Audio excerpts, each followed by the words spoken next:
आत्मा नमस्ते. आत्मा नमस्ते all of you. नमस्ते. आत्मा नमस्ते मॅडम. आत्मा चला नमस्ते ग्रँड मॅडम. आत्मा नमस्ते मॅडम. आत्मा नमस्ते मॅडम. ग्रँड मास्टर आत्मा नमस्ते madam. Anagha, grand master Anagha त्यांचा प्रवास शेअर करत आहे आपल्यासोबत. बोला अनघा मॅडम, काय बोलायचं तुम्हाला? तुमचा परिचय द्या. आत्मा नमस्ते madam. Reiki grand master Nikau Singh, तसेच माझ्या समवेत असलेले माझे सर्व ग्रँड मास्टर दादा ताई यांना विनम्रतापूर्वक अभिवादन. प्रथमतः रेकी म्हणजे काय हे मुळात माहीत नसलेली मी आहे. हं. ही एक गूढ विद्या आहे आणि ती संत साधू यांच्याकडेच असते असं मी ऐकून होते. परंतु ही एक वैश्विक ऊर्जा आहे, आत्मीय शक्ती आहे आणि ती ब्रह्मांडाकडून आपण ती घेऊ शकतो हे आम्हाला मंजुश्री मॅडम कडून कळलं. हं. त्यामुळे मनातील न्यूनगंड दूर झाला आणि रेकी प्रवास सुरू झाला. प्रथम डिग्रीला प्रवेश घेतला त्यावेळेस फक्त एकच डिग्री करायची होती. हळूहळू त्यामध्ये इतकी गोडी वाटू लागली की आत्मीयता निर्माण झाली आणि तिसरी डिग्री पर्यंतचा प्रवास कधी संपला हे मला कळलंच नाही. तिसरी डिग्री झाल्यानंतर मला थांबायचं होतं, कारण मॅडमचा वर्ग रात्री 9 वाजता ग्रँड मास्टरचा होता आणि 9 वाजता माझ्या घरचा काही प्रॉब्लेममुळे मला त्या वर्गाला ऍडमिशन घेता येत नव्हती आणि मी घेतली नाही. मला वाटते बस झालं, आता तिसरी डिग्री झाली ना, भरपूर झालं, आता हा प्रवास आपला इथेच संपू दे. पण नव्हतं, ब्रह्मांडाच्या मनात काहीतरी वेगळंच होतं. मला 15व्या वर्गाला ऍडमिशन मिळाली आणि ती परंतु ब्रह्मांडाच्या मनात वेगळं होतं. मला 15व्या वर्गाला ऍडमिशन घ्यावी लागली. मला एक उत्सुकता होती, ग्रँड मास्टर म्हणजे नेमकं काय? पण सगळे ग्रँड मास्टर म्हणतात म्हणजे काय आहे, जसं किल्ल्याच्या आत गेल्याशिवाय किल्ला पाहता येत नाही ना, तसंच मला वाटलं. आता हे होणं भाग आहे, आपण झालंच पाहिजे असा एक निश्चय केला आणि प्रवेश घेतला. खरंच ज्या वेळेला मी प्रवेश घेतला तेव्हा माझ्या मनाला वाटू लागलं की ही प्रत्येक घरामध्ये एकतरी असा ग्रँड मास्टर झालाच पाहिजे. त्याच वेळेला माझ्या मनाने घेतलं की मुळात अगदी एकतरी म्हण झाला पाहिजे असा की घरातलं सगळं वातावरण पूर्णतः बदलून जातं. घरातलं सर्व वातावरण पूर्णतः बदलतं. हा जेव्हा कोर्स केला त्याच्या अगोदर मी मॅडमचा कृतज्ञता कोर्स पण केला. कृतज्ञता कोर्स इतका सुंदर होता की तो खूप भावला. म्हणजे आपण नेहमी नम्र असावं, सगळ्यांशी नम्रतापूर्वक वागावं. जरी तो झाडूवाला असला तरी सुद्धा त्याच्याशी नम्रतेने वागलं पाहिजे. हे मॅडम कडून खूप चांगलं शिकायला मिळालं. म्हणजे आणि कृतज्ञता काय असते, आपण नम्र राहिलो, आपण कृतज्ञ राहिलो तर आपण आपलं आयुष्य पूर्णतः बदलून जात. ग्रँडमास्टर म्हणजे काय, तर आपल्या अंगी असलेल्या सर्वांगीण क्षमतांचा विकास, स्वतःला आजमावणं. भौतिक जगात माझं यश, माझं असणं, माझं दिसणं, माझी वैचारिक क्षमता याच्यात मला बदल झाला पाहिजे. याच्यासाठी ग्रँड मास्टर होणं अत्यंत आवश्यक आहे. आणि ही क्षमता या ग्रँड मास्टर मध्ये येते. मला आता माझ्या मनात कधी भीतीचं काऊर उठत नाही. भीतीचा काऊर अजिबात उठत नाही. कधीही मी एकटी सुद्धा जाऊ शकते. आज माझं वय 73 आहे. मी या वयामध्ये एकटी बाजारात जाते, बँकेत जाते, सगळी कामं एकटी करते. मला भीती वाटत नाही. घरात सुद्धा कधी वेळ आली तरी मी एकटी राहते, सोबत सुद्धा घेत नाही. कारण ह्याला कारणच मुळे आहेत. मी म्हणते रेकी, कारण ग्रँड मास्टर झाल्यापासून माझ्या मनातली भीती निघून गेली. आपल्या पाठीशी ब्रह्मांड आहे, आपल्याला त्याचा आधार आहे, आपल्याला कोणी काही करू शकत नाही, हेच वाक्य माझ्या मनात असतं. आणि माझ्या घरातलं वातावरण आता खूप छान झालंय. जीवन संपवायला निघालेली मी आज ज्या वेळेला हे निघून गेले त्यावेळेला मी माझ्या मुलाला सांगितलं की मी आता वृद्धाश्रमात जाते. मी म्हटलं तुमची आई ते राहत नाहीये. तर तो म्हणाला, छे छे आई, असं काय करू नको, तुला वृद्धाश्रमात ठेवण्यासाठी तू आम्हाला जन्म दिलेस का? नाही, तू इथेच राहायचं. मग शेवटी हा विचार मनात केला मी, की मुलांकडे बघून म्हटलं राहूया. पण कसं आपला माणूस नाहीये ना आता, असं मला हं, वाटायला लागलं. पण हं. रेकीत जेव्हा शिरले ना, तेव्हा सगळंच बदललं. तेव्हा वाटायला लागलं सगळे आपले आहेत, आपलीच सगळी आहेत. आपण त्यांना सामावून घेतलं पाहिजे, आपणच त्यांना सांभाळलं पाहिजे, हे मला त्याच्यात कळलं. आणि हे नैराश्य मी झटकून दिलं. आणि मी मला एक भजनाची आवड खूप आहे. भजन, गायन हं. याची आवड आहे. मी माझा एक ग्रुप तयार करणार आहे. म्हणजे आता सध्या होताच, आधी पूर्वी होता, नंतर मी 2 वर्ष केला नाही. आणि आम्ही एक आपली सेवा म्हणून मंदिरात जाऊन आम्ही भजन करत होतो. तेच सेवा, तीच सेवा, तीच सेवा आणि त्याच बायकांचा ग्रुप करून मी एक मंडळ तयार करण्याचा विचार केलाय आणि ते करणार आहे. ह्याच्यामध्ये माझी आध्यात्मिक प्रगती पण मी करणार आहे. नक्कीच. पुढील जीवनात माझ्या आध्यात्मिक प्रगती अशीच होणार आहे. मी दररोज माझी स्वतःची ओळख, माझी नव्याने काहीतरी माझी ओळख हवी, असं मी वागणार आहे. आणि आज मी असं म्हणेन की मॅडमच्या रूपामध्ये आम्हाला जो सोल भेटलाय त्याचे खूप खूप आभार. मॅडमला आत्मनमस्ते. आणि मॅडमचं लागवी बोलणं त्याने अर्ध जग जिंकतात त्या.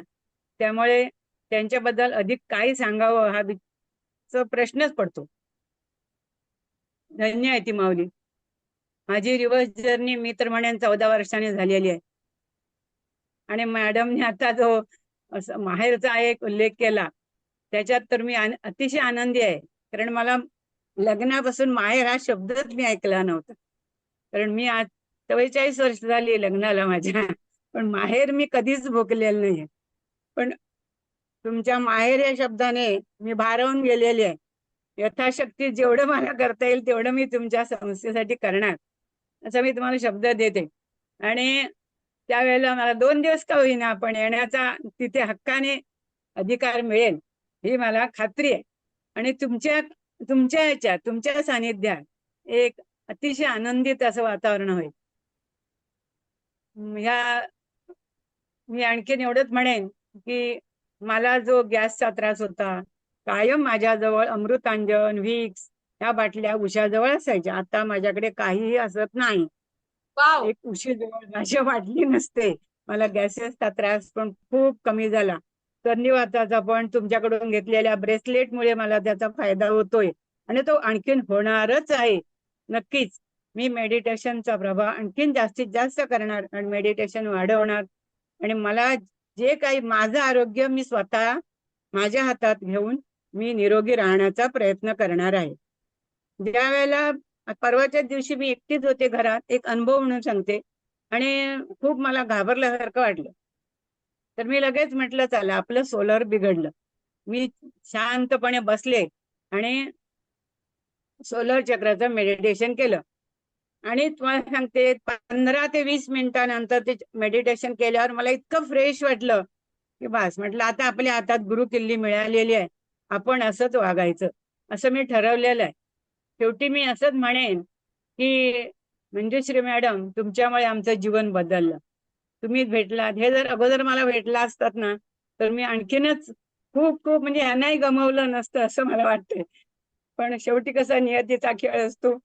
बरोबर. आणि हा त्यामुळे असू दे त्यातूनच मी धन्यता मानते, त्यातूनच मी आनंद उपभोगते. आणि रेकीने मला भरपूर काही दिलंय आणि अशीच मी रेकीत राहून माझी प्रगती मी करणार आहे. आणि मेडिटेशन जास्तीत जास्त करून माझा सोल ही प्रगती मी करणार आहे. धन्यवाद. नक्कीच आम्ही तुमची वाट बघणार आहे. आणि अनघाताई तुम्ही 14 वर्ष रिव्हर्स जर्नी म्हटली, मला हे कळलं नाही नेमकं का 14च का? कारण मला रिटायर झाल्यानंतर 14 वर्ष झाले. बर. हा आता हे 15वं चालू आहे वर्ष. हा हा हा. हा म्हणून म्हटलं मी. कारण त्यावेळेला मॅडम मी 300-350 लोकांना लेक्चर देत होते बर. नोकरीत असताना. हम्म. आणि नंतर हा बंद झालं म्हणजे रिटायर हम्म. झाल्यानंतर. आणि हम्म. ज्यावेळेला आता परवा मी म्हटलं ना रामरक्षा पठण एवढ्या व्यासपीठावर जाऊन पहिल्यांदा माईक घेतला मी इतक्या वर्षाने. कधी मी वाव. घेतलाच नव्हता म्हणजे परत. हा कारण हा हा. वेळच आली नव्हती ना अशी. आणि त्यामुळे मला वाटलं डेअरिंग होईल की नाही, पण मी नाही. माझ्या पोटात गोळा आला नाही, काही नाही. मी एकटी गेले पुढे आणि माझं नाव दिलं. 60 वर्षावरील कोण कोण आहे असं विचारल्यानंतर माझं नाव दिलं मी तिथे आणि मी म्हटली. सगळ्यांनी तोंडात बोटं धरली अक्षरशः. म्हणजे त्यांना आश्चर्यच वाटलं. ते म्हणाले 10वीतली मुलं सुद्धा रामरक्षा एवढी म्हणत नाहीयेत. तिथे आम्हाला असा अनुभव आला. आणि आज तुम्ही न अडखळता न कचरता इतकी शांतपणे म्हटलीत आणि व्यवस्थितपणे उच्चार केलेत. म्हणजे त्याच वेळेला मी म्हटलं की माझी रिव्हर्स जर्नी झाली 14 वर्ष असं माझं म्हणणं. बहुत बढिया. अशी ती 14 वर्षाची रिवाज जर्नी की हा कुठेतरी रिटायरमेंट नंतरचं आयुष्य आपलं हा 73 वर्ष वय आहे. रिटायरमेंट नंतर हा आपण कुठेतरी स्वतःला मागे मागे मागे मागे टाकत गेलो. पुन्हा तिथून सुरुवात झाली. बरोबर ओके. खूप सुंदर. असं. आणि तुम्हाला बघून कोणाला वाटणारही नाहीये खरोखरच तुम्ही 55 चेच दिसता. हो ना ग सगळ्यांना. आणि आता अधिक एक महिनाभर मेडिटेशन केलं की तुम्ही 45 चे दिसणार. आपलं श्रेय सगळं. धन्यवाद मॅडम. बरं ठीक आहे. आपण असं म्हणूया अनघाताई, ठीक आहे तिथून जगायला सुरुवात केली. पण एनर्जी लेव्हल ती आली का? ती आली 15 वर्षापूर्वीची ऊर्जा आली का आतमध्ये? आली आली आली आली. उत्साह आला. सगळं काम एकट्याने करण्याची आली. फक्त जरा संधिवाताचा त्रास असल्यामुळे उशिरा करावं लागतं. सकाळी हं, सकाळी होत नाही तेवढं. बरं. तेही कमी होईल. किती दिवसामध्ये त्या संधिवातावर पूर्ण नियंत्रण मिळवणार ते सांगा आता. आता तरी मला वाटतं 4-5 महिने तरी नक्की जातील. अच्छा. ओके. हा कारण हा जुनाट असतात. त्याला वेळ हा लागत असतो. पण हो नक्कीच होणार. काळजी करू नका. होणार होणार होणार होणार नक्कीच होणार. खूप सुंदर. खात्री आहे मला. तुम्हाला मेडिटेशन कोणतं आवडलं सगळ्यात जास्त? ग्रँडमास्टरचं मेडिटेशन आणि 2 नंबरचं. खूप छान. हा खूप सुंदर. खूप सुंदर. तुमच्या वयाच्या आज रोजी ज्या अनेक महिला आहेत, ज्या कुठेतरी एकाकी आयुष्य किंवा त्या आयुष्यामध्ये कुठेतरी आता नको यार, य नाही आता सगळं सोडून द्यायचं आहे, त्या ठिकाणावर आलेल्या जशा तुम्ही होत्या तिथं. तर त्या जागेवर असलेल्या तुमच्यासारख्या अनेक या भारतामधील महिलांना तुम्ही काय सल्ला देसाल? मी त्यांना सांगेन काळाप्रमाणे बदला. तसंच राहू नका. जसा काळ सरकतोय तसं आपण बदललं पाहिजे आणि जगाप्रमाणे आपण वागलं पाहिजे. पहिले बुरसटलेले विचार सोडून द्या आता. खूप सुंदर. हम्म. खूप छान.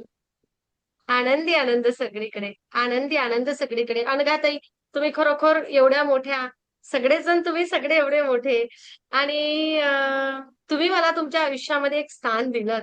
तुमच्याकडून सुद्धा अनेक सगळ्या गोष्टी शिकायला मिळाल्या. गुरुओम म्हणतो आपण त्याला. तर त्या सगळ्या ऊर्जेसाठी तुमच्यातील त्या दिव्यत्वाला अंतर्मनापासून आत्मा नमस्ते. खूप धन्यवाद. तुम्ही मला ती जागा दिली. आनंदी आनंद सर्वीकडे.